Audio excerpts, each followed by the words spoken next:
Bonjour à tous, j'espère que vous allez bien, que vous êtes en forme, que vous avez fait vos cadeaux de Noël, parce que ça c'est quand même le plus important. C'est bientôt les vacances? Ouais, une semaine. J'avoue que moi je prends 2 semaines et demie, hein. Là je suis en mode Ouais, t'as envie, ouais. Mais ça fait trop du bien. ça va faire un bien fou. J'espère que vous allez bien, que vous avez passé, vous passez un joli mois de décembre. Avant de commencer, vous avez peut-être vu mon billet de blog aujourd'hui, pour dire que la Media Lab Session du coup C'était fini. c'était fini. Mais non, c'est pas fini. à la Media Lab Session c'est fini.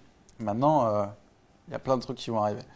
Je voulais tous vous remercier parce que c'est en fait aujourd'hui j'étais en formation toute la journée, j'ai pas pu vous répondre, j'ai pas pu voilà. Mais juste je les voyais quand je pouvais regarder des messages et je voulais juste vous faire un énorme bisou de ouf parce que ça m'a fait vraiment chaud au cœur. C'était un peu compliqué d'accepter le fait de se dire je finis cette séquence et je passe à une autre et je me laisse du temps disponible pour créer autre chose. Et du coup voilà, donc un énorme merci à tous ceux qui ont participé à l'histoire de la Media Lab Session.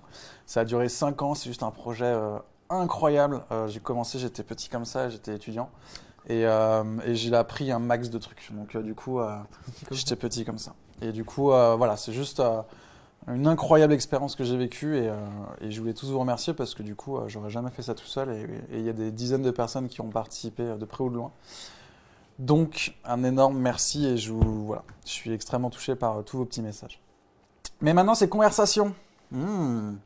Et nous sommes avec Emmanuel Chila. Waouh. Bonsoir. Ouais. Comment vas-tu, Emmanuel? Je remets juste ton micro, tout va bien. D'accord, Hop là.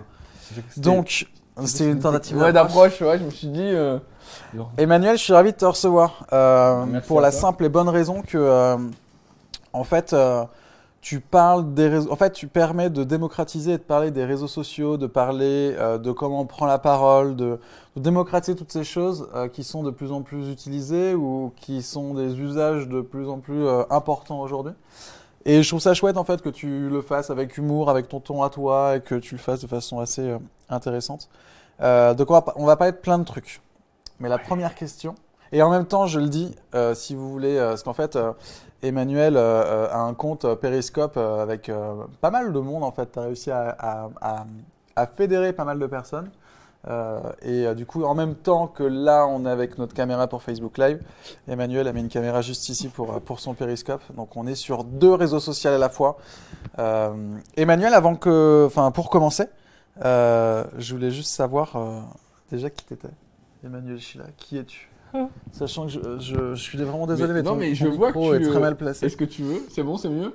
Attends, on va faire ça un peu. Je suis Vas-y. désolé, on fait ça en direct, hein. Hop Ouais, là. c'est bon, tu me dis hein, si ça. Allez-y, c'est parti. on C'est est parti, ok.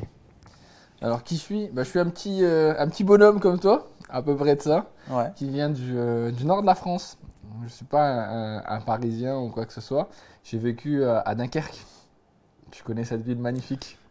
Moi? Oui. Alors deux noms. Ouais, de Noël, c'est ça?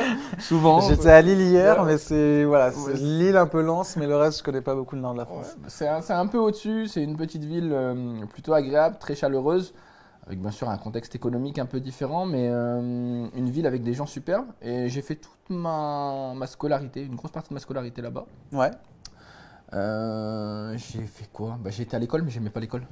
Ah d'accord. Ouais, je fais partie de ces gens qui, tu sais, j'ai eu la moyenne pour tenir le coup et c'était juste jusqu'au moment où j'ai eu un déclic Et c'est quoi? T'avais quel âge quand t'as eu ce déclic? à l'université. Oui, parce que D'accord. j'ai des parents Dans- quand même derrière qui te disent tu dois aller à l'école. Je comprends. Tu sais que c'est important, donc il faut avoir un bac plus 2 et au moment Ouais. d'un bac plus 2, ça serait bien d'avoir un bac plus 3 et Et peut-être. puis bac plus 5 quoi. Ouais, voilà. Bon. Sauf qu'à bac plus 3, je suis parti au Québec et au Québec, je me suis pris une claque, une vraie de Ok. vraie, parce que j'ai vu des profs qui faisaient ce que je rêvais de faire dans ma vie, c'est-à-dire faire un cours en faisant un one-man show. Ok. Donc à partir de là, j'ai fait oh, ça existe, c'est possible, c'est trop bien. Et j'ai vraiment beaucoup plus aimé. C'était des passionnés. Donc à partir de là, ça change ta donne par rapport à ce que tu apprends. Et donc ça a transformé ma manière d'apprendre. Et depuis, j'ai faim. Mais j'ai faim tout le temps d'apprentissage, j'ai faim de découverte, j'ai faim. Ouais. Bref, ça m'a transformé et ça m'a amené à me dire qu'on pouvait faire ce qu'on voulait vraiment par rapport à ça. Peut-être que vous entendez des chips et je m'en excuse, mais je prends mon repas de la journée. Donc en fait, toi, alors on a des petits messages. Damien Cavaillès qui dit oh, un Emmanuel Chila. Oh, bonjour Damien. Et Serge qui nous dit salut Manu, je suis avec Farid Arabe Hein et Barceli. Bon, Je bah ne connais bonjour pas. à tous, Connectix. Manu a ramené à peu près tous ses copains. Donc, nous aurons des conversations un peu étranges ce soir. Je vais faire le relais. En fait, ce qui est génial, c'est qu'effectivement, tu es parti là-bas et tu as découvert qu'on pouvait transmettre différemment. Et tu as compris que cette notion de transmission pouvait être améliorée, qu'il y avait un champ de recherche là-dedans qui était extrêmement intéressant. Entre le moment où tu constates que on peut faire différemment et le moment où tu te dis moi aussi je vais faire la même chose, il y a un gap quoi. Il y a quand même une. Tu es resté combien de temps déjà au Canada? Je suis resté 2 ans et demi. C'était quoi, à Québec ou... Non, j'étais dans une ville, en plus, c'est pas la ville qui fait rêver. J'étais à Sherbrooke. Ouais. T'es à Montréal, waouh! Québec. T'as Québec, ouais. Qui est très joli. Québec. Voilà, c'est ça. Et puis là, t'as Sherbrooke. Sherbrooke, c'est vraiment le campus universitaire et il n'y a que ça. C'est dans l'Estrie, t'as rien. Mais par contre, les profs sont vraiment bons et c'était fou. Et là, je suis resté 2 ans et demi. J'ai fait mes 2 années de master et ensuite, j'ai voulu retourner là-bas pour commencer un MBA. Et j'ai dû arrêter parce que mon papa est tombé malade, donc je suis rentré. Mais en termes de travail, c'était fou. C'était malade. C'est la première fois que je me suis dit, je comprends pourquoi on peut apprendre à partir du moment où on est passionné. D'accord. Et du coup, tu es resté combien de temps là-bas, tu m'as dit? 2 ans et demi en tout. Waouh, ah, d'accord, ok. Tu as passé une bonne partie de ton temps là-bas. Ouais. Quand tu reviens en France, tu as quel âge? Attends, je rentre. 24, 25. D'accord. Donc là, du coup, tu as fini tes études? J'ai terminé mes études. Je me dis, bon, je fais quoi? J'ai ma ville qui vient me chercher. Donc, le maire de ma ville qui me propose un poste, en fait, dans le domaine des médias sociaux. Donc, super content, super intéressant. Mais dans la manière de vouloir donner, à côté de ça, tu sais, je donne des cours déjà à l'université. D'accord. Et je teste. Je tente. Je me dis qu'on peut donner un contenu sans pour autant faire des polis, rester derrière un bureau. Et on peut essayer de transformer, alors soit par le jeu, soit par une approche différente, soit par des exemples qui parlent aux personnes en fait. D'accord. C'est-à-dire que tu peux donner un cours pour dire tenez, voilà le savoir et puis faites ce que vous en voulez, ou faire des parallèles avec ce que les gens vivent pour que réellement les situations dans lesquelles tu mets le contenu, ça leur parle. D'accord. Par exemple? Si on prend un exemple dans les médias sociaux, tu as le choix d'expliquer comment fonctionne, je prends un exemple, allez, on va prendre Facebook Live. Tu as le droit de faire un cours magistral sur Facebook Live en leur disant, bon ben voilà comment ça marche, faites attention à votre cadre, faites attention. Tu donnes tous les détails techniques ou c'est toi qui apprends. Tu dis, j'ai le savoir, je vous le donne. Ou tout simplement, tu fais encore une fois par l'expérience, donc c'est-à-dire que tu transformes la donne et en plus de le donner par l'expérience, c'est-à-dire en disant, bon ben voilà, on va faire un cas où vous allez vraiment faire un Facebook Live, vous allez en plus de ça devoir collaborer entre vous. Donc, échange avec les pairs, et vous allez devoir vous évaluer entre vous.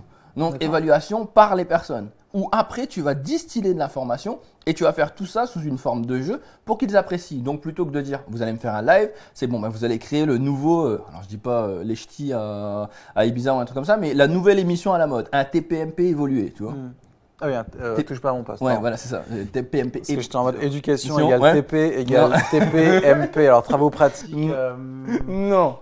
Non, un TPMP évolué ou un sujet, mais qui peut leur parler. En fait, ta méthode, c'est de dire, on met en pratique et en fait, on s'amuse par le jeu, on s'amuse par la création et c'est en faisant qu'on apprend. Ça en partie, et l'autre partie, c'est de te dire que chaque cours est un film.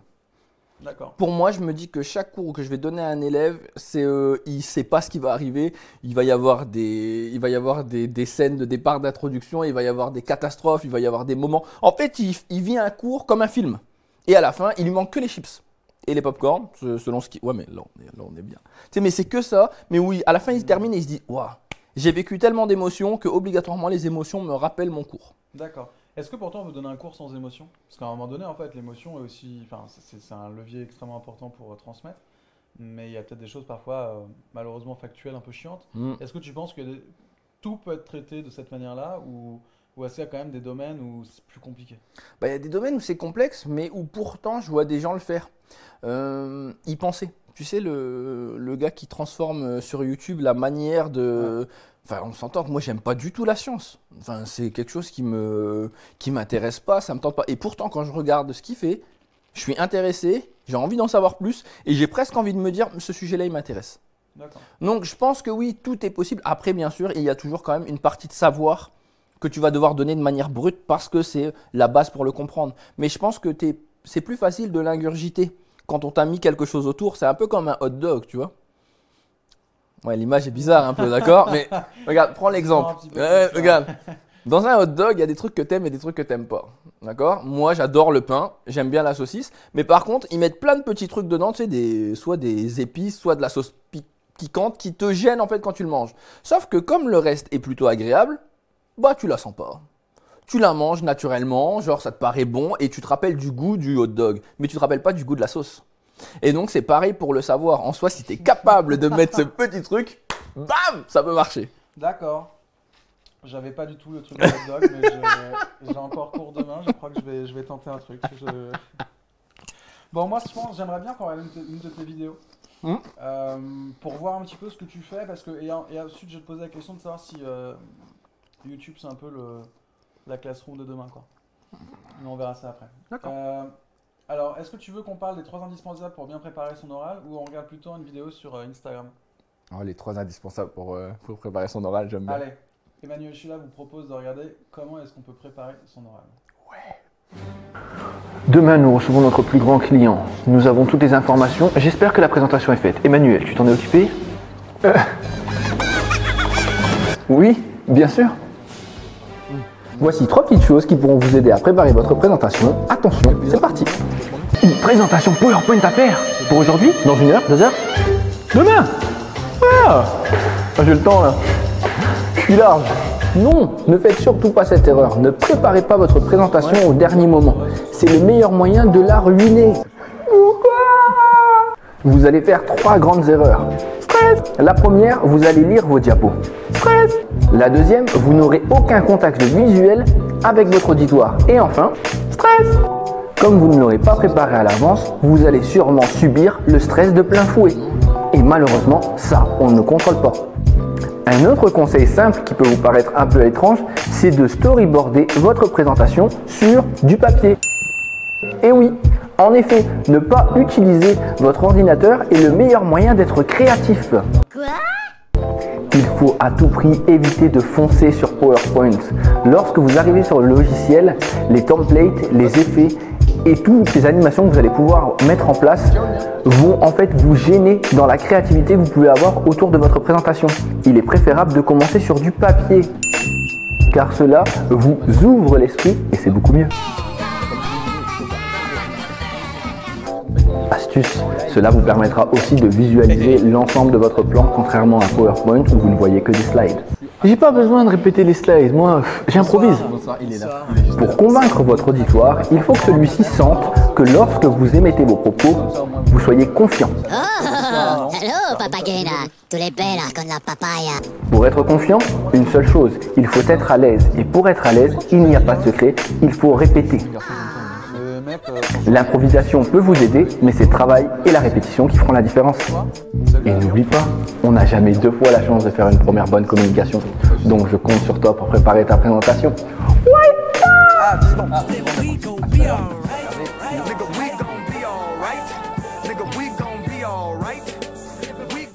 Et bien sûr, abonne-toi. C'est le plus important. Merci Véronique pour m'avoir prévenu que mon micro ne marchait plus. J'ai remplacé les piles. Il n'y a plus de piles. On est bon. À partir de quand tu as décidé de te dire, ou à partir de quand tu as décidé de te dire, si cette phrase fonctionne, Je peux la noter. que il était temps pour toi de passer, donc tu bosses à la mairie, tu bosses sur le social media, et tu t'es dit, à partir de maintenant, je vais faire des vidéos sur YouTube. Ah, d'ailleurs, est-ce que tu as commencé sur YouTube, tu as commencé sur Periscope, tu as commencé sur quel réseau? J'ai commencé sur YouTube. MySpace? Bah, Non. j'ai commencé sur Skyblog. Alors, Ça arrive. le problème des Skyblocks, c'est que souvent on a oublié de les supprimer. Non, non, non, non, il y a non, des non, archives non, incroyables. Non, ne t'inquiète pas. D'ailleurs, non, non, non. tadadadam. Non, il n'y a rien. Non, j'ai commencé par, en termes de réseau, par YouTube. Parce qu'au départ, je faisais des vidéos avec un de mes amis qui s'appelle Nono Brown. Et où on faisait n'importe quoi, en fait. On faisait des sketchs sur un peu tout ce qui se passe dans la vie. Je me suis bien amusé. Après, quand je suis parti au Québec, je faisais des manus au Québec. Où je parlais de l'accent, des choses comme ça. Okay. Ce que tu fais maintenant, Ce du que coup, je sur fais- l'accent du Nord. Ouais, exactement, le même principe. Et après ça, je suis revenu sur le social media où je voulais faire des interviews parce que quand je suis allé au Québec, j'ai rencontré plein de gens intéressants là-bas et je me suis dit ouais, c'est quand même dommage de ne pas pouvoir le mettre en avant. Donc j'ai fait des interviews qui intéressaient une parcelle de personnes parce que c'est vraiment, tu sais, c'était des questions bien spécifiques. Ok. Sur quel domaine? Sur quel Toujours le sujet? social media, Ok. tout le temps. Ok. Et après ça, quand je suis allé à la mairie, à partir de là, j'ai changé. j'ai dit ouais, en fait mes contenus c'est bien, mais j'aimerais faire quelque chose qui me ressemble. Parce qu'en général j'essayais de faire comme les autres et je voulais faire quelque chose qui soit moi. Donc L'écriture que tu as, elle est assez, pas spécifique, mais un peu quand même, parce que tu as repris les codes de youtubeurs et tu les as un peu détournés. En tout cas, dans le domaine du social media, dans le domaine de la com, vous n'êtes pas beaucoup fondamentalement à faire ça. Et c'est amusant parce que tu as repris les codes du fisheye, tu as repris les codes du truc très séquencé, très coupé, très monté. Ça te prend combien de temps pour faire une vidéo comme ça? avant ça me prenait beaucoup de temps, tu sais, parce que je connaissais pas Final Cut. Hein, Ah oui, le bah, c'est meilleur plus ami compliqué. déjà. Et je connaissais pas la vidéo, j'ai appris sur le tas. Donc je suis pas un expert là-dedans, j'essaie de faire. Donc ça me prenait, je sais pas, une journée, le temps de faire le storyboard, d'accord? C'est pas énorme, attends. Tournage, montage, une journée? Bah ouais, tournage, montage, et après, tu sais, quand t'es dans un café ou quoi, tu notes les idées et tu te dis après tu Ah oui. remets tout au propre. Je pense 1 à 2 journées, le temps de faire les détails, et puis t'es toujours content quand tu finis ta vidéo, tu sais, t'as envie de la sortir tout de suite, tu dis ah elle est bonne. Et après avec le temps tu te rends compte qu'il y a des choses qui vont pas, donc Ouais, t'attends un peu. mais je crois que la démarche, c'est quand même de faire en sorte que la vidéo sorte et puis on verra après, quoi. Ouais, c'est ça, c'est ça.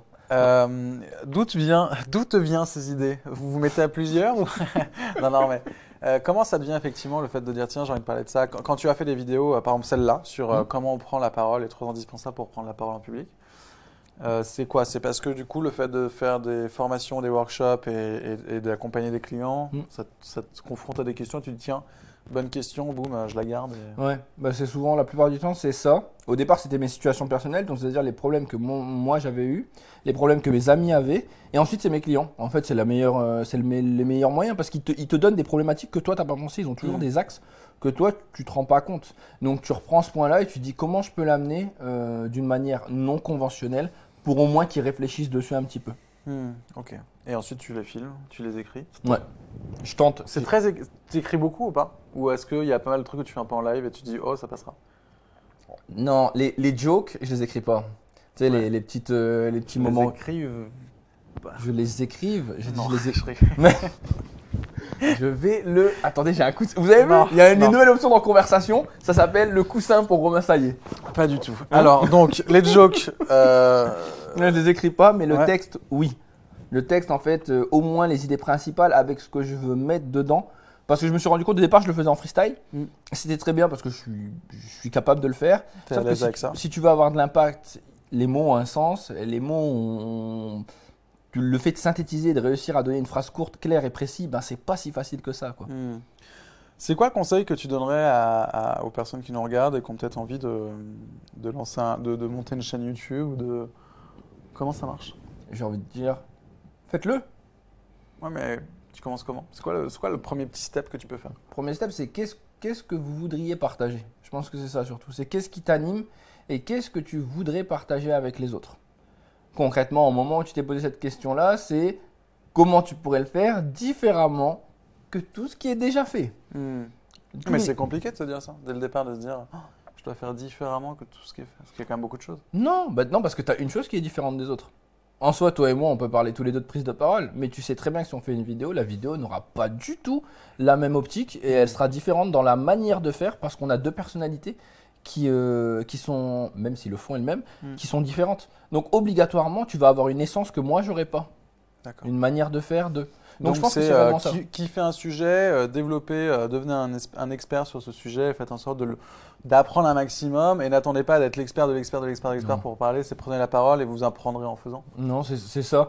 En gros, Si tu veux pas être expert, faut aimer. Bah, c'est ça, c'est surtout ça. Mais en gros, ce qui fait de toi un expert, est-ce que c'est réellement le fait que tu emmagasines juste des informations ou est-ce que c'est le fait que tu es toujours avide de curiosité et que tu vas aller chercher plus loin à chaque fois? Je pense que c'est le deuxième cas.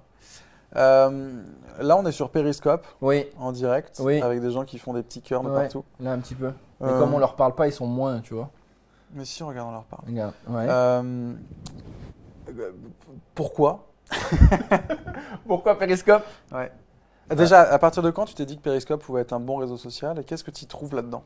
Bah, j'y trouve ce qui me manque. En fait, je suis pas bon en écriture. Je sais pas si toi, c'est. Enfin, j'aime bien écrire. J'adore ça. Mais par rapport à. C'est pas là où je me sens le meilleur.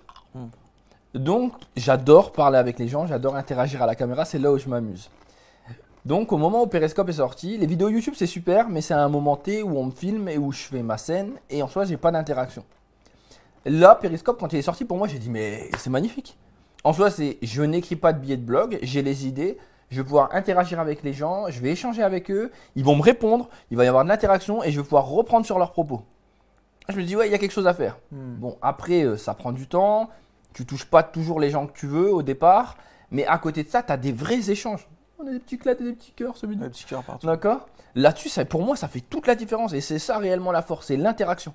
Parce que dessus, tu vas avoir des échanges, il y a des gens qui vont t'apporter de la plus-value. Dedans, j'ai rencontré des personnes qui étaient, j'étais vraiment content, tu vois, parce qu'ils avaient du savoir, ils venaient le donner aux autres, ils échangeaient, ils sont complémentaires de ce que tu racontes, et tu te dis que c'est juste un contenu enrichi par les personnes qui te regardent.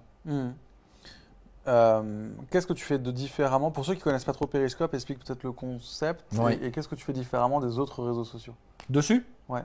Alors, pour faire simple, Periscope, c'est utiliser son téléphone pour pouvoir lancer une séquence où, comme là, en fait, c'est un peu comme ce qu'on fait sur Facebook C'est un Live. petit Facebook Live. C'est Ouais. le même principe, sauf que c'est lié à Twitter, plus qu'à Facebook Live. Ouais. C'est-à-dire que lorsque je lance mon Periscope, l'application est liée à Twitter et elle va envoyer une notification et ma vidéo va apparaître dans le fil d'actualité de Twitter pour que les gens puissent en profiter.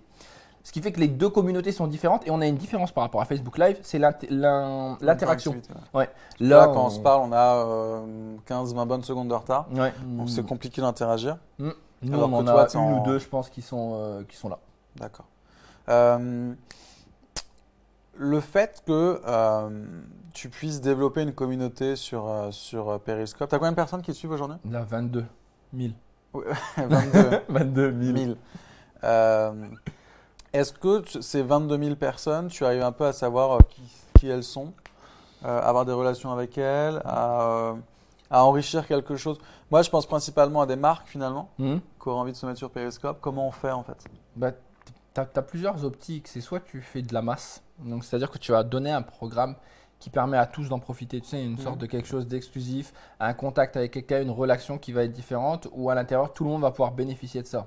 Ou soit tu vas vraiment l'utiliser comme un outil qui va te permettre de créer des liens avec les gens. Parce que lorsque tu parles, les personnes commentent et à force de commenter, ces personnes, tu les connais. Tu sais, maintenant, dans Periscope, ils ont développé un principe de super fan. C'est-à-dire que les gens qui viennent souvent, tu as la liste de ces gens-là en fait. D'accord. C'est les 10 plus gros contributeurs qui viennent te parler souvent. Donc ça te permet déjà de donner, pas un statut d'ambassadeur, mais de créer une relation de proximité qui est plus importante. Une marque aujourd'hui qui irait sur Periscope, elle doit encore une fois se poser les mêmes questions que tout à l'heure. C'est concrètement, quand j'y vais, qu'est-ce que je vais apporter de plus à ma communauté? Est-ce que je suis prêt à interagir avec eux? Est-ce que je suis prêt à prendre le bon comme le mauvais? Parce que c'est un peu ça qu'on trouve et qu'on ne voit pas sur Facebook Live. Oui, parce que tu restes dans ta communauté, mais par exemple, je me souviens quand Periscope, ça a combien de temps Periscope? 2 ans? Ça a 2 ans. Au départ, quand Periscope s'est lancé, il y a des politiques qui ont voulu se mettre dessus et qui se sont fait bâcher comme jamais. J'ai l'impression que cette expérience-là, elle est quand même un peu marquée au fer rouge sur les réseaux sociaux et ça a un peu inquiété tout le monde.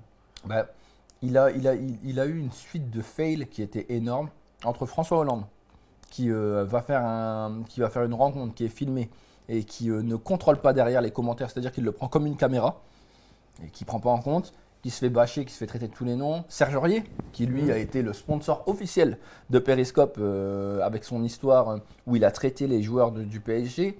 Ou encore Nicolas Sarkozy, qui l'a utilisé lors d'un débat et qui l'a utilisé aussi en mode caméra. C'est marrant que tu parles de Hollande, un joueur de foot et Sarkozy. Ouais, j'essaye de.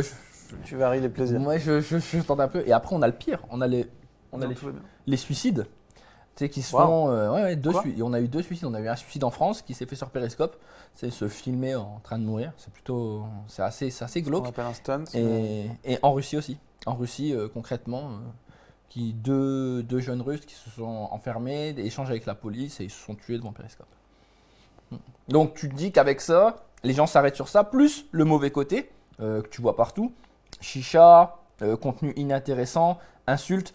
Donc obligatoirement par rapport à Facebook Live, tous les gens qui me parlent de Periscope me disent c'est ça, ouais.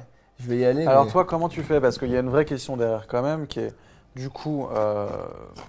le terme de gérer est très mauvais, mais c'est l'idée. C'est quand tu travailles du coup avec ta communauté, quand tu interagis avec elle, quand tu partages. Finalement, c'est tellement compliqué de faire en sorte que ce soit plus propre ou qu'il y ait une interaction de qualité. Comment tu fais? Tu as deux ou trois outils qui te permettent quand même de réussir à modérer ta communauté. Le premier, c'est que tu vas t'appuyer sur ta base de bonne communauté. Tu sais, je pense que sur n'importe quel réseau où tu vas, les gens te connaissent, les gens savent ce que tu fais. Et c'est toi qui vas les amener sur leur réseau et tu vas travailler avec eux. C'est-à-dire que tu as 10 ou 15 personnes qui vont être là et qui vont faire le bon. Ensuite, il y a la modération des trolls. En gros, tu en as plein et tu as 3 méthodes. Soit tu essayes de leur parler pour changer la donne.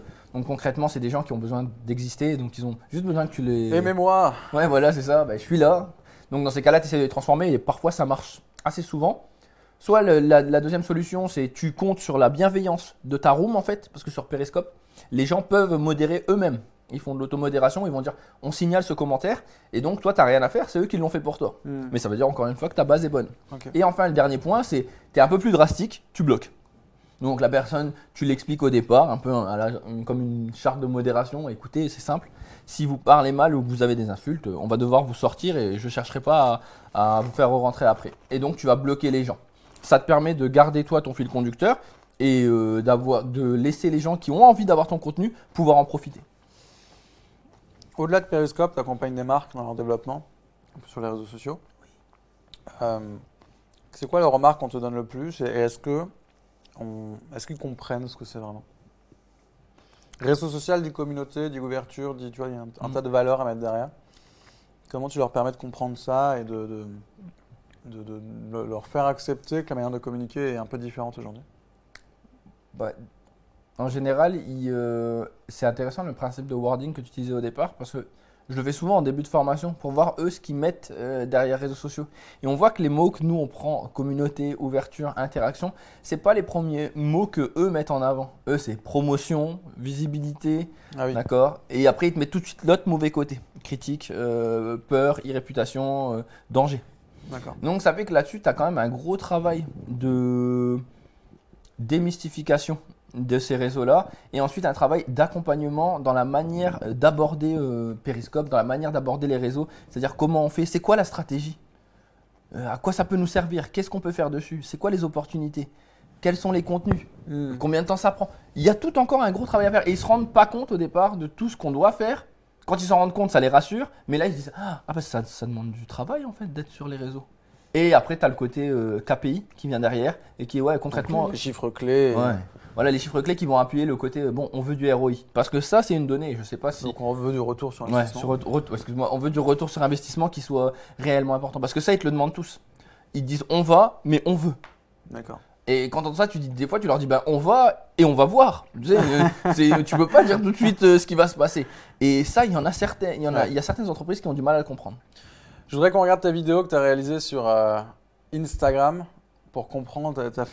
En fait, ce que j'aime bien, c'est que tu fais des petites vidéos qui sont un peu comme des tutos, des petites pastilles pour comprendre, des espèces de billes d'humeur comme ça qu'on peut se prendre pour découvrir un réseau si on n'est vraiment pas à l'aise avec les réseaux sociaux.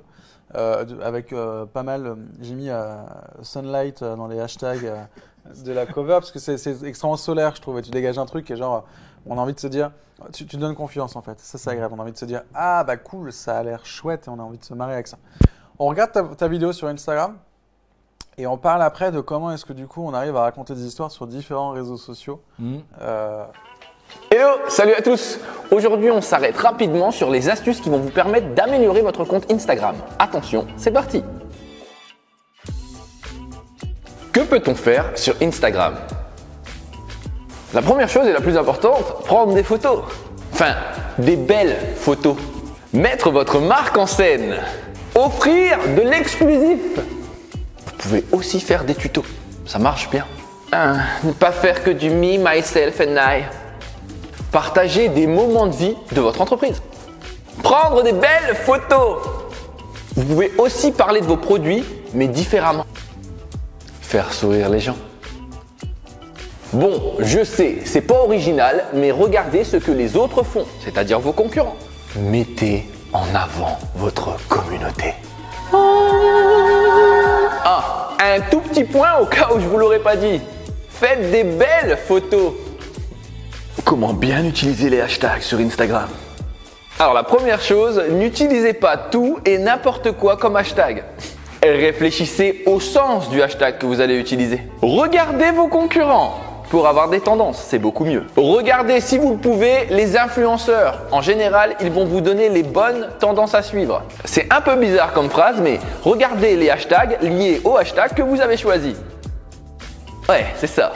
On n'y pense pas souvent, mais utilisez la barre de recherche de Instagram. À l'intérieur, vous aurez une tonne d'idées. Vous pouvez aussi utiliser les hashtags populaires. Hashtag Instagood, hashtag Pick of the Day, hashtag Instamood, hashtag Waita. Alors, utilisez des hashtags courts, c'est mieux. Hashtag, ça sert à rien de faire une phrase. Vous savez quoi? Vous pouvez aller jusqu'à 30 hashtags dans votre post. C'est magnifique, non? Non, faut pas le faire.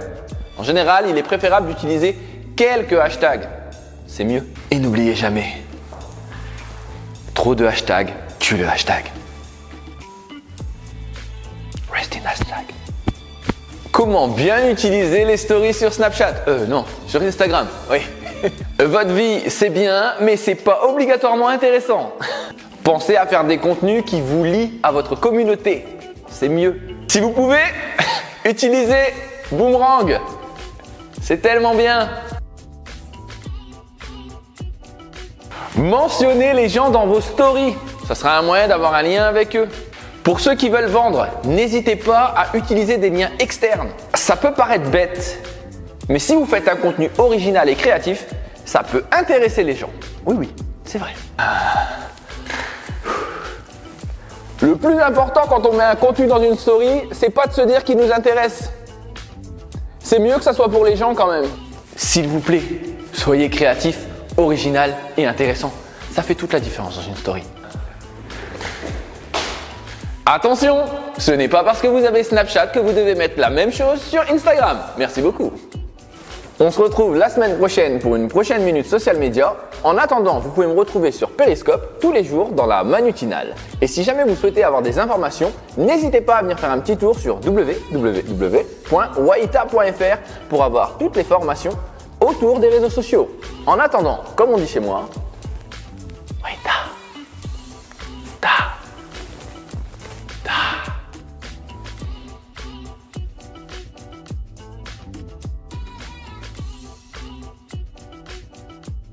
Pour une autre vidéo. Et abonnez-vous, bien sûr.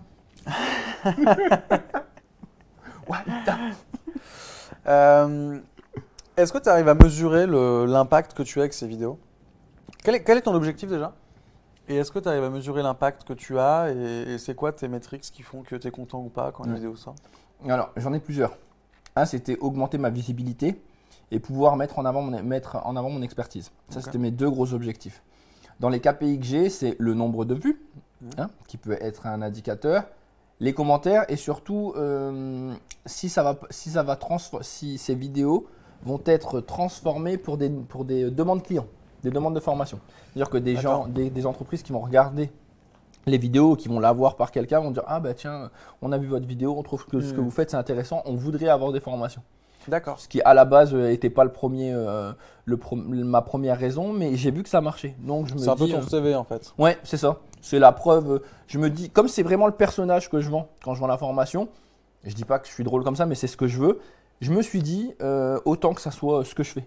Donc voilà ce que j'utilise. Après, bien sûr, je regarde aussi, là si je vais un peu plus loin sur YouTube, je regarde les moments d'audience dans la vidéo pour voir un petit peu qu'est-ce qu'il y a. Ça, tu peux savoir dans YouTube, Ouais. à partir de quand les gens sont partis, quand est-ce qu'ils sont arrivés, ils arrivent toujours un peu au départ parce que c'est pas du live, donc Ouais, ils voilà. arrivent au début. Il regarde tes 10 premières secondes, tu sais que si dans tes 10 ou 15 premières secondes, tu n'as pas fait quelque chose qui donne envie, tu vas les perdre, d'accord? Et après, tu as des pics dans la vidéo où tu vas savoir que oui, ça les a fait rire, ou oui, ils ont trouvé ça drôle, ou tu les as perdus à ce moment-là. D'accord? Donc ça, c'est plutôt intéressant. Et après, je regarde l'audience à long terme de mes vidéos. C'est-à-dire que je sais très bien que je ferai jamais, je m'appelle pas Norman, donc je ferai jamais 1 million d'abonnés sur une vidéo que je sors. Par contre, je sais qu'en longue traîne, donc sur le temps, les vidéos vont T'es à prendre quoi sur la longue traîne? T'es à 10-15 millions quoi. Ouais, c'est ça, ouais. Ça serait mon rêve, ouais. J'aimerais bien. Est-ce que tu as des gens qui t'influencent? Tu parlais de Norman là. Ouais. Est-ce que des gens comme Gary Vaynerchuk ou Casey Neistat ou tous ces mecs là qui font beaucoup de vidéos sur YouTube, qui sont des ricains, mais est-ce que tu as des influences ou des gens qui font un peu comme toi? C'est en mode un peu à la Norman en termes de style, mais surtout qui parlent de social, ça les deux cumulés. Ouais. J'en ai pas vu beaucoup.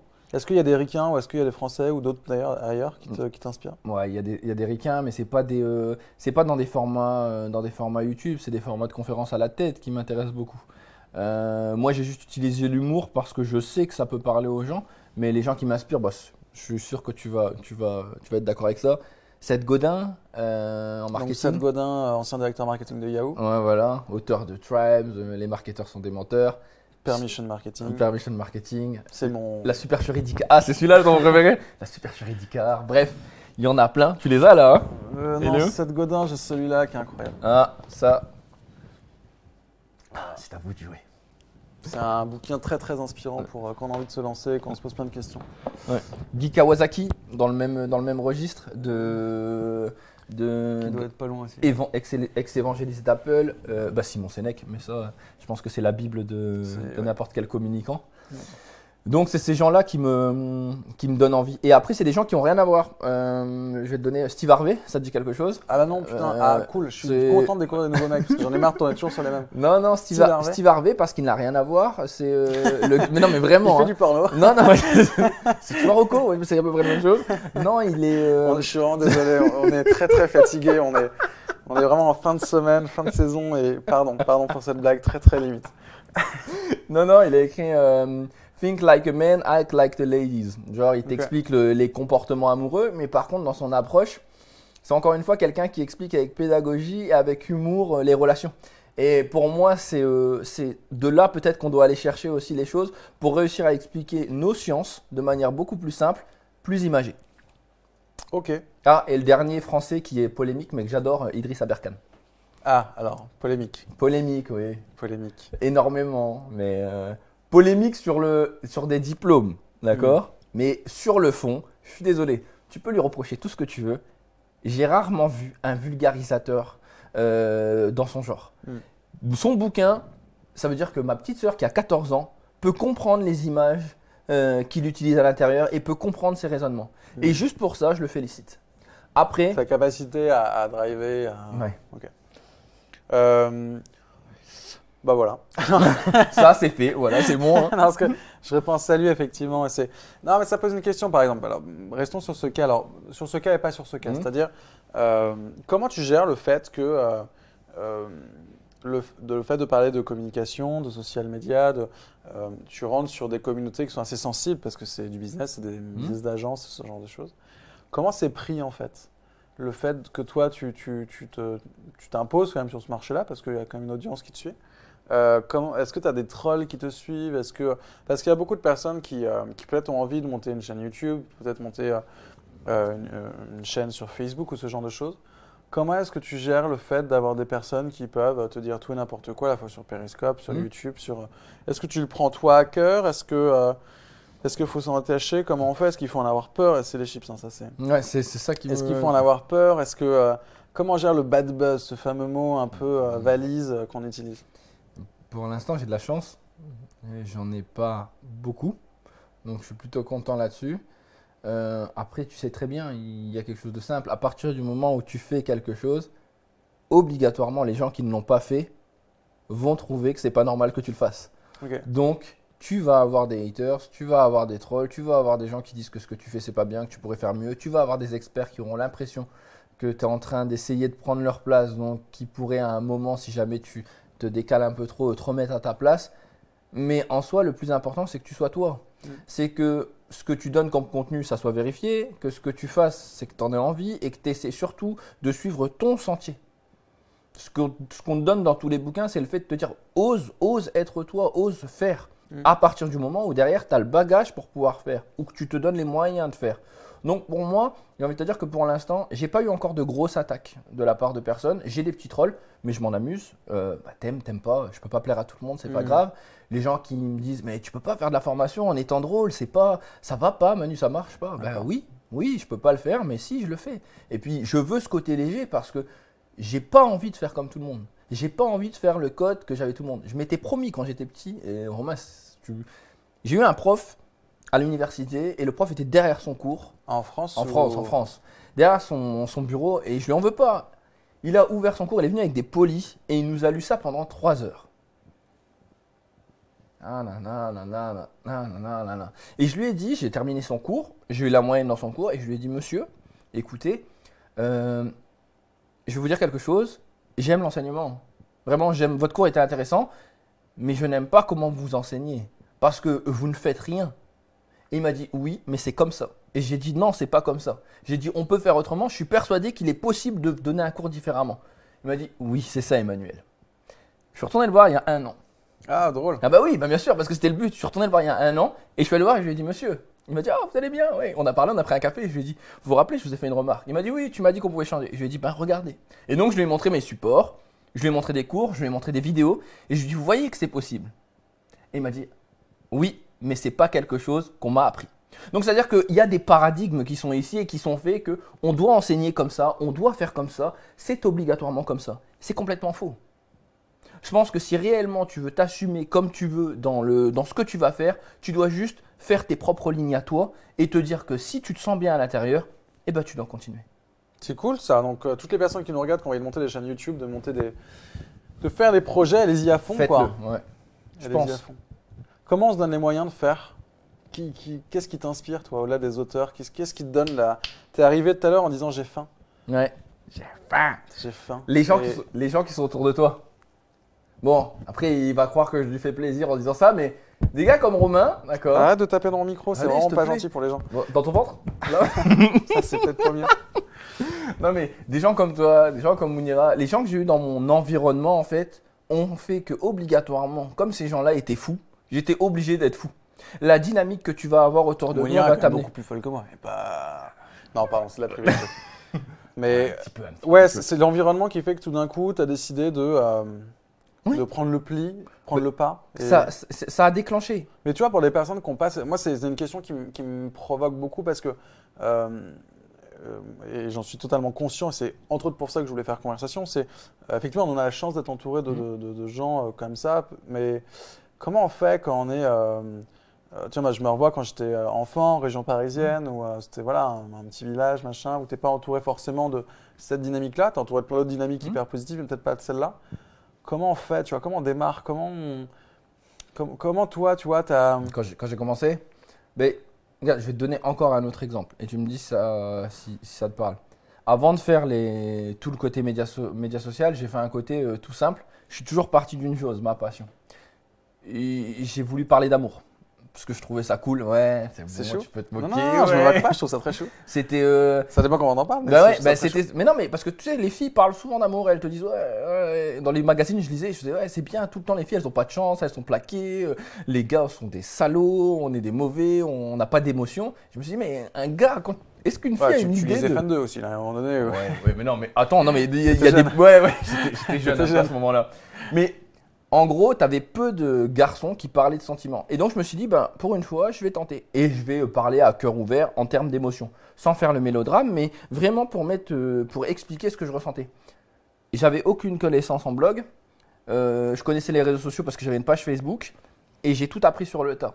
Ce qui a fait que j'ai appris, c'est tout simplement parce que comme j'avais un contenu que je voulais transmettre, je cherchais le meilleur moyen pour pouvoir le transmettre.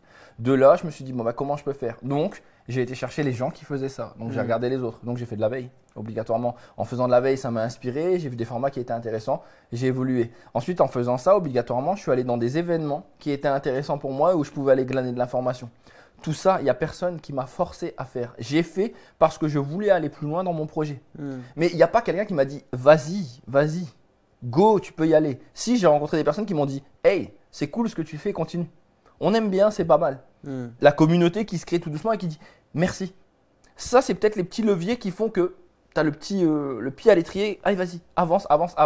Et c'est le fait de te voir réussir les petites étapes. C'est-à-dire que, je prends un exemple, j'ai un ami, Audrey Rode, il habite en Tunisie. Il est fan de social media depuis 1 an et demi ou 2.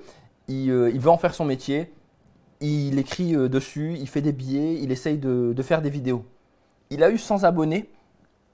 Tu avais l'impression, et je te promets, hein, quand je l'ai eu au téléphone, qu'il en avait 1 million. Ouais, heureux, genre la joie que souvent les personnes n'ont plus après. C'est parce que c'est normal, j'ai passé un stade, c'est bon, c'est normal. Là, cette joie-là que tu as au départ quand tu commences une communauté, tu la perds avec le temps. Et je pense que c'est quelque chose qu'on devrait tous, réavoir pour comprendre réellement ce sentiment de réussite qui qui sont des petites réussites, mais qui ont réellement de l'impact. C'est top ça. Comment on te retrouve, Emmanuel Chyla, sur les internets mondiaux si on a un projet, si on a une envie, si on a envie de débuter quelque chose? Bah déjà, Donc, vous me retrouvez chez Romain, parce que j'aime bien ses chips. Ok. Alors, C'est pas vrai. Mais non, mais tu peux me retrouver sur Twitter, Ouais. donc Kwasi, parce que mon nom c'est pas le même, Kwasi. KWASI.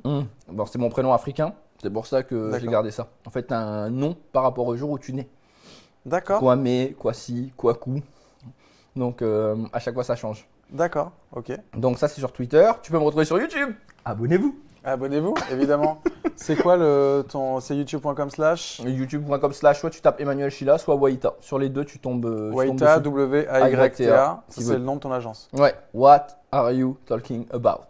Oh là là. Il y a de la recherche quand même. Ok. Donc après, YouTube, Twitter et YouTube, Twitter, Scoop It. Facebook, Facebook, Scoop It, LinkedIn. Ok. Et Periscope. Ça serait quand même dommage si jamais vous voulez parler avec moi, là, c'est sur ça qu'on se voit un peu plus. Super. Bon. Hyper cool. Merci Emmanuel. Merci à toi, ça fait plaisir parce que je regardais tes émissions. Alors je tiens à le dire devant tout le monde, hein, parce que quand même, moi j'aime bien ce qu'il fait. Je trouve que le concept est bon et ça fait du bien. Et voilà, ça y est, j'en étais sûr que tu voulais pas ça. Mais je le dis, le concept est bon parce que ça fait du bien de pouvoir découvrir des gens et de s'enrichir de nouvelles personnes. Donc juste pour la démarche, je tenais à te dire merci. Merci. Ouais. Je prends un plaisir fou à faire ça. Vraiment. Et de recevoir ici dans ce canapé des personnes qui sont assez folles. Et c'est un vrai bonheur. Et il me reste encore 2 émissions pour finir la saison. Et avec 2 invités assez incroyables. Je donne un indice. La semaine prochaine, nous serons avec un photographe que j'aime fondamentalement, qui est un Nantais et qui vit à Paris depuis des années et qui est un génial photographe. Et mon deuxième invité a une agence de communication à Paris qui commence par Spin et qui finit par Tank. Nicolas Van Bremerch Versac, qui est un ancien blogueur et j'adore ce mec. Et voilà, ça fait partie des personnes qui, à un moment donné, te challenge et te permettent d'aller plus loin. Et Nicolas, je l'ai invité pour qu'il termine la saison. Donc Versac, Nicolas Van Bremerch sera là dans 2 semaines. Et donc ça va être trop cool. Et on va parler photo la semaine prochaine. Vous savez que je suis un peu amoureux d'image et de photos. Donc on va aussi parler photo, donc ça va être canon. Donc je suis assez pressé. Il va y avoir plein de choses d'ici à Noël. Et je sais pas trop, peut-être que je me déguiserai en Papa Noël le 22. Parce que la dernière émission, ce sera le 22. 2 jours avant Noël. Ça va être bien ça. Non, je me déguiserai par en frange. Si tu l'as dit maintenant, moi je retiens C'est fait. noter qu'il a dit que le 22, il était en Père Noël. Hein. Je vous dis ça, je dis rien. Merci pour tout, Emmanuel. Merci à toi. On se retrouve jeudi prochain. Prenez soin de vous, passez un très bon week-end, reposez-vous, profitez de votre famille. Et nous, on se retrouve très vite. Ciao. Bye bye.